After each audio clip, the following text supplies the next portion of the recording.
ఒక్కసారి కొమ్మూరి గోల్డ్ కి కాల్ చేయండి. తాకట్లో ఉన్న మీ బంగారాన్ని విడిపించి మార్కెట్ ప్రైస్ కి వాళ్ళు కొనుక్కుని మిగతా డబ్బులు మీకు ఇచ్చేస్తారు. అందరికీ నమస్కారం. వెల్కమ్ టు మనం టీవీ. నేను మీ పవన్ బెస్వాడ. మసూద్ అజహర్ జైషే మహమ్మద్ చీఫ్ తన ఫ్యామిలీ మెంబర్స్ 14 మందిని కోల్పోవడం జరిగింది. పహల్గాం దాడికి ప్రతీకార చర్యగా భారత ఆర్మీ చేపట్టినటువంటి ఈ స్ట్రైక్లో.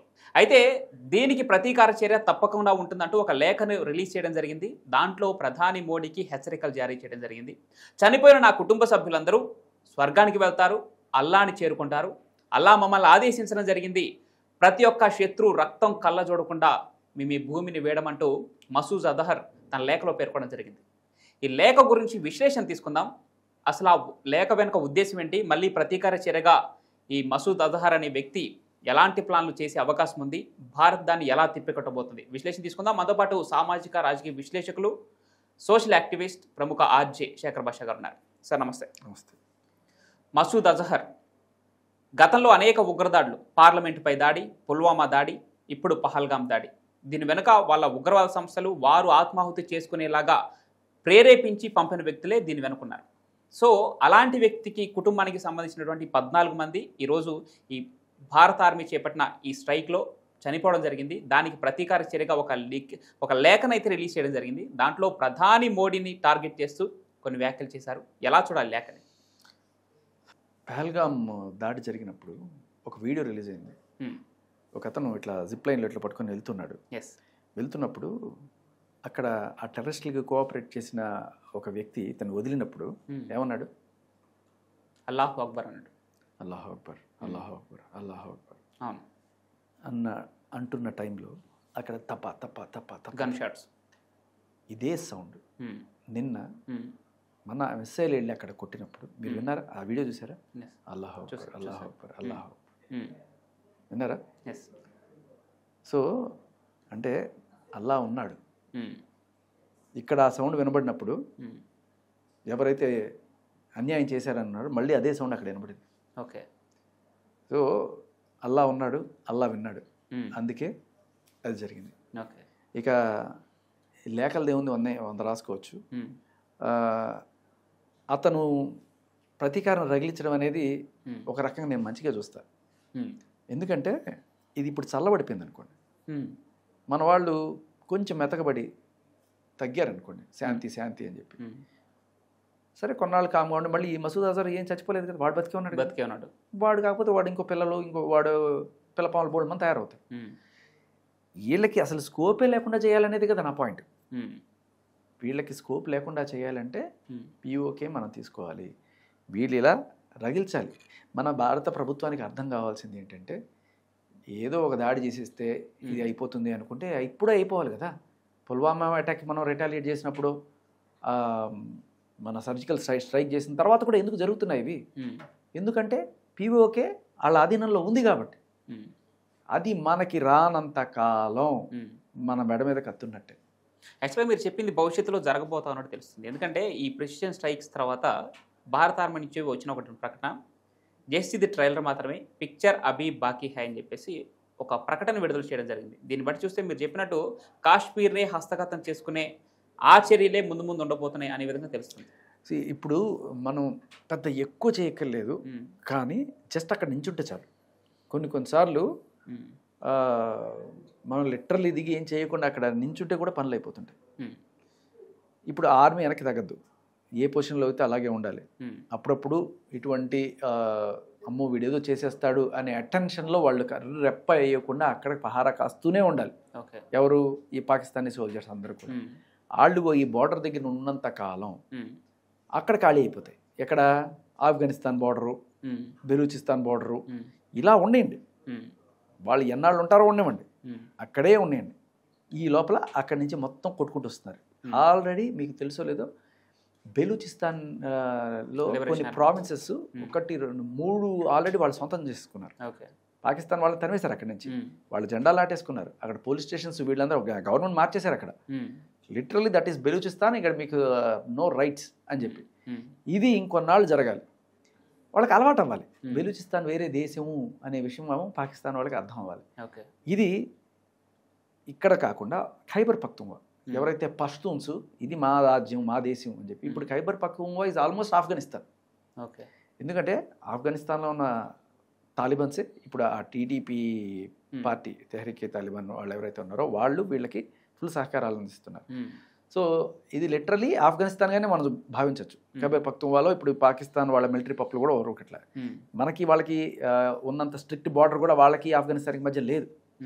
సో ఒక ఖైబర్ పఖ్తూన్వా, ఒక బెలూచిస్తాన్, ఇవి రెండు ఫస్ట్ సపరేట్ చేయాలి మనం. సింధు దేశం కూడా సపరేట్కి రెడీగా ఉంది, ఏది పాకిస్తాన్లో ఉన్న సింధు. బట్ దానికి కొంత టైం పడుతుంది. దాంట్లో ఇంకా అంత రెబల్ ఉంది, కానీ అక్కడ ఉన్న జియోగ్రఫికల్ నేపథ్యంలో మిలిటరీ చాలా ఈజీగా వెళ్ళగలుగుతుంది అక్కడికి.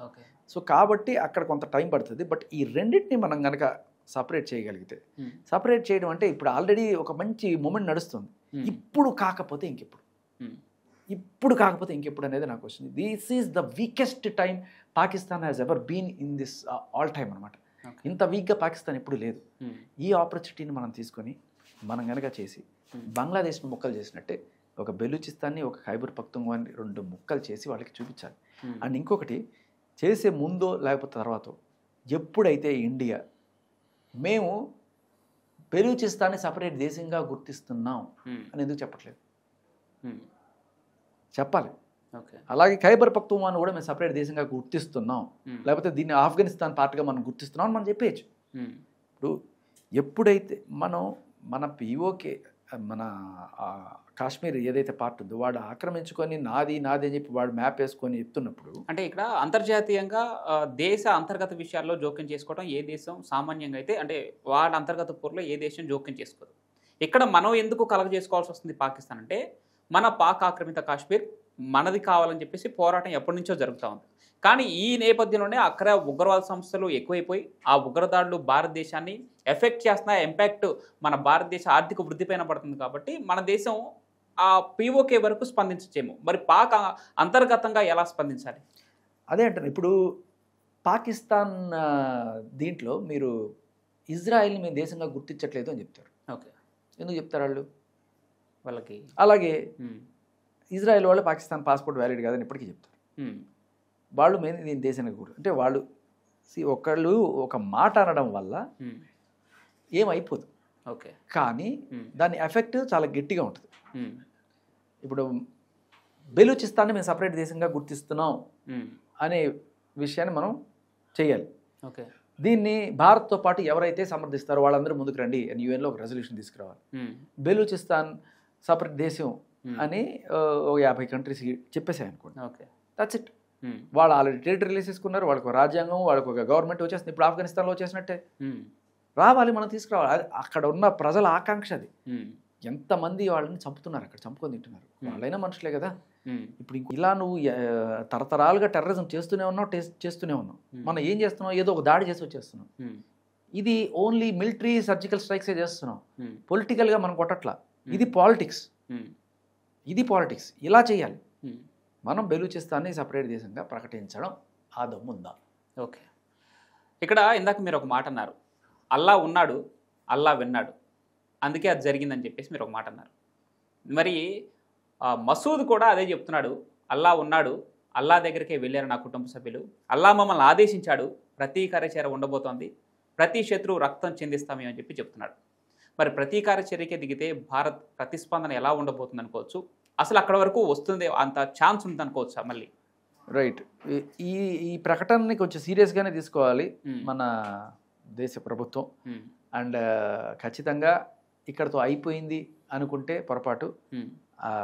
ఆ మసూద్తో వెనకాల ఎవరున్నారు వాళ్ళందరి సంగతి కూడా ఇదే టైప్లో అయిపోతే తప్ప మనం విశ్రమించలేం. ఎందుకంటే వీడు ఖచ్చితంగా మళ్ళీ దుమారాన్ని పోగు చేస్తాడు.